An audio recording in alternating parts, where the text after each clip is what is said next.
विलासपुर नाम का एक अनोखा गांव था। घर सबके कच्चे थे, लेकिन मन सबका पक्का। हमेशा वहां चहल पहल रहती थी। अधिकतर गांव के व्यक्ति शहर कमाने चले जाते और महीने में एक आध बार अपने गांव विलासपुर आते। गांव की महिलाएं कुछ न कुछ छोटे काम करके घर के खर्चे चलाया करती थी। कहाँ जा रहे हो बेटा मोनू? घर चले जाओ, तूफान आ रहा है और बारिश आने की भी संभावना है। आज मेरे पिताजी शहर से मेरे लिए माटी का गुड्डा लेकर आने वाले हैं। मैं वो गुड्डा घुमर चाचा तुम्हें कभी नहीं दूंगा। लेकिन चलो, वो सीधा घर आ जाएंगे। तुम पहले अंदर चलो और पिताजी के ना आने तक तुम अपनी माँ के साथ ही रहना। उस समय मूसलाधार बारिश का संकट था।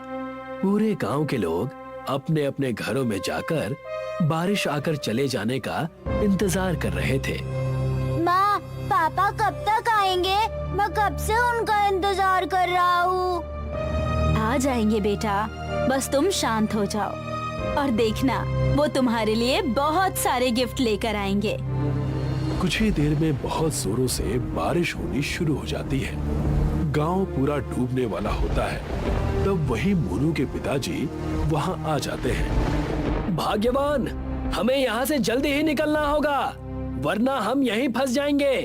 क्योंकि मौसम विभाग से खबर आई है कि कई दिनों तक बारिश नहीं रुकने वाली। अगर हम यहाँ रहे तो हमारी दिक्कतें बहुत बढ़ जाएंगी। लेकिन हम जाएंगे कहाँ? हमारा घर बार, हमारा ठिकाना, सब कुछ तो यही है और हमारे पास तो अब राशन भी नहीं बचा। और इस घर के अलावा हमारे पास कोई दूसरा ठिकाना भी तो नहीं है। पिताजी, आप मेरे लिए गुड्डा लेकर आए या नहीं? बेटा, गुड्डा तो मैं तुम्हें बरसात के बाद दूंगा, लेकिन मैं तुम्हारे लिए ये बड़ी सी किताब लेकर आया हूँ जिसमें तुम अपनी शिकायत लिख सको। तब उन्हें घुम्मड़ चाचा आवाज देते हैं। अरे चंद्रकांत बेटा, पूरा गांव नदी के उस पार जा रहा है। जब तक बारिश खत्म नहीं होती तब तक हम वहीं रहने वाले हैं। अपना कीमती सामान लेकर हमारे साथ वहाँ चलो। लेकिन हमारा गुजारा वहाँ कैसे होगा? हम क्या करेंगे वहाँ पर? तुम बस अपने घर का कीमती सामान ले चलो।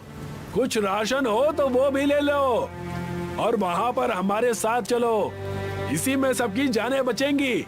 वरना अगर नदी और बारिश का पानी हमारे गांव में आ गया तो हमारे घर नहीं बचेंगे।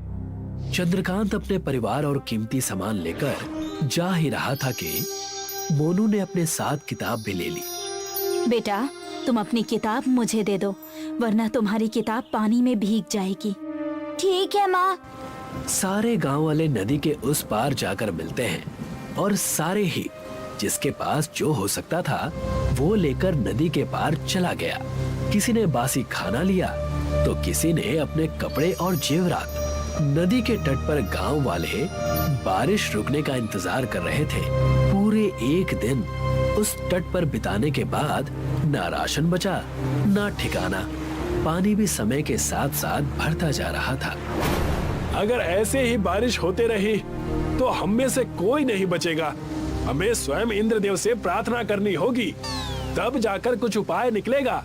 आखिर इन सब में हमारी कोई गलती नहीं है। हे इंद्रदेव, कृपा करें। हमारे साथ बच्चे बूढ़े भी हैं। कृपा करें। उन बेचारों के प्राण संकट में हैं। उनकी प्रार्थना सुनकर एक बड़ा सा उजाला आता है और इंद्रदेव प्रकट होते हैं। इस वर्षा का कारण स्वयं पृथ्वी के लोग हैं। इसमें मैं तुम पर वर्षा रोककर कृपा तो नहीं कर सकता, लेकिन तुम्हें बचा जरूर सकता हूँ। तुम्हारे पुत्र के पास एक कागज की किताब है। उस कागज की किताब से वो जितने भी घर बनाएगा वो बड़े हो जाएंगे और बारिश में भीगेंगे भी नहीं। जैसे ही वर्षा खत्म होगी सारे घर समाप्त हो जाएंगे। इतना कहकर इंद्रदेव वहां से चले गए और मोनू ने कई सारे कागज के घर बनाए। जैसे ही उन्हें जमीन पर रखा वो देखते ही देखते बड़े से कागज के घर बन गए। सारे विलासपुर वासी कागज के घर में रहने लगे। बारिश अब भी जोरों से चल रही थी। माँ, मुझे बहुत जोर से भूख लगी है, कुछ खाने को दो ना। इतनी तेज बारिश में हमारे पास खाने को कुछ बचा नहीं है। हम क्या बनाकर खिलाएं जिससे बच्चों का पेट भर पाए। चंद्रकांत घुम्मड़ चाचा के कागज के कुटिया में जैसे तैसे चला जाता है। क्या हुआ चंद्रकांत बेटा, तुम इतनी बारिश में बाहर क्यों घूम रहे हो? क्या बताऊं काका, मेरा बच्चा और पत्नी दोनों भूख से कराह रहे हैं। अगर हमने खाने का इंतजाम नहीं किया तो संकट ना आ जाए।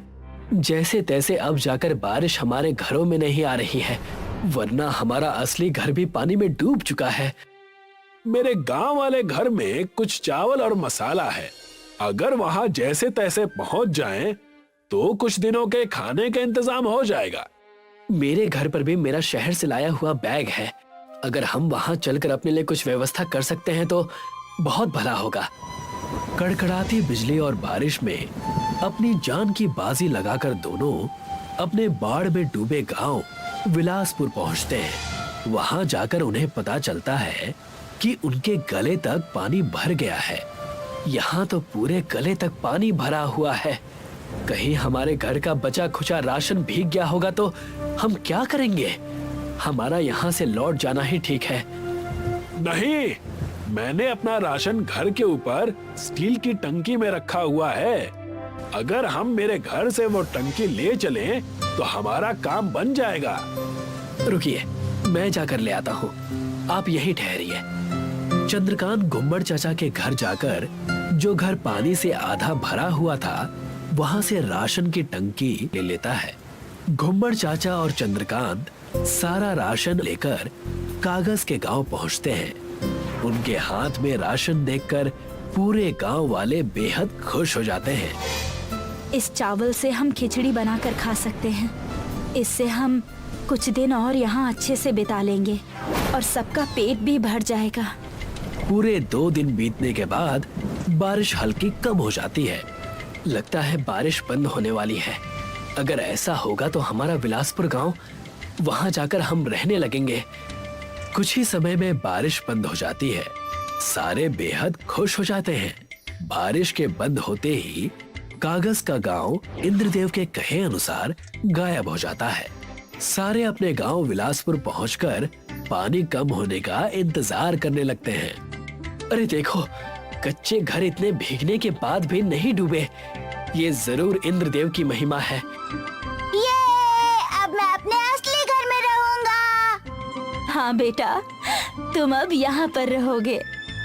सारे गांव वाले अपना घर अच्छा पाकर खुशी खुशी विलासपुर में जीवन व्यतीत करने लगते हैं।